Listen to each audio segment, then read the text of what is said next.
48 hours ago, we tried something bold. Integration. 3 cats, 1 home. No walls or barriers. Only raw feline diplomacy.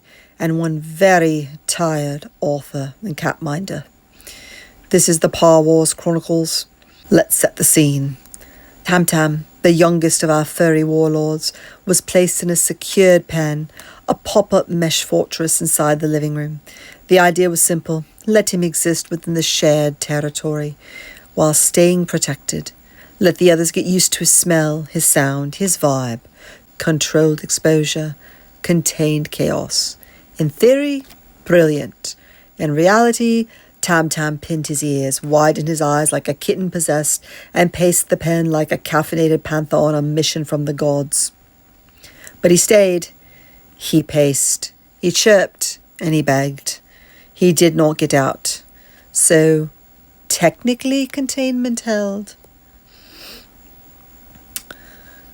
And now, Nossy, the middle child, 2 years old, fixed, brooding, and silent.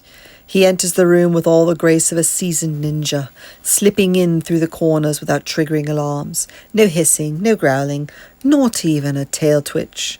But then the twist. He walked past Tamtam. He looked once, and then climbed directly into my lap.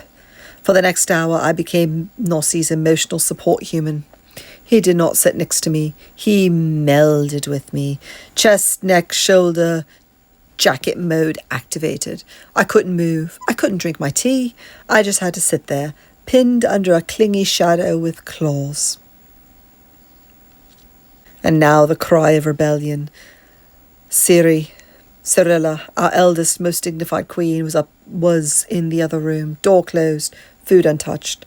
The moment she heard anything, Tamtam's pacing, Nossy's low purring grumble, my voice betraying I was cuddling someone else, she began her siren song, her wails of displeasure and disapproval.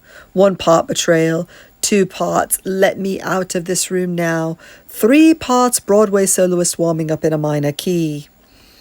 I tried to wait her out, I really did, but after 20 minutes of intermittent soul-cracking cries, I cracked myself. She sprinted out the door like it was a burning building and then spent the next hour patrolling the border zones without even looking at the boys. Her message was clear. You may integrate all you wish, mortal, but I refuse to acknowledge the peasantry. I speak of cat integration like it's a strategy game, timelines, territories, phases, but in reality it's a myth, a legend we whisper to ourselves during sleepless nights, hoping that tomorrow will be the day they all sit in the same room, purring in celestial harmony. In truth, it's messy, emotional, and it requires every ounce of patience the human soul can bear. This isn't just a game of scent swapping and shared meals. It's a ballet of ego, trauma, tuna, memory, and instinct. We're not just managing cats, we're managing grief, territory, the desire to belong or not belong. And I'm merely the narrator, the mediator, the unwilling referee. So what have I learned? Tamtam is willing but highly overstimulated. His hope collapses into hyper-energy, which does not mesh well with the others. Nossy wants peace, but only if it's draped across me in the process. Cirilla's not above emotional manipulation. She weaponizes guilt better than I do in my books. And me? Well, I've learned forced integration is not about speed. It's about holding space for discomfort. Mine and theirs. Sometimes integration looks like progress. Sometimes it looks like a tuxedoed cat crying at the door. So what's the next step? We're keeping the pen, we're keeping the pacing, and we're trying to keep the crying and clinging in size to a minimum.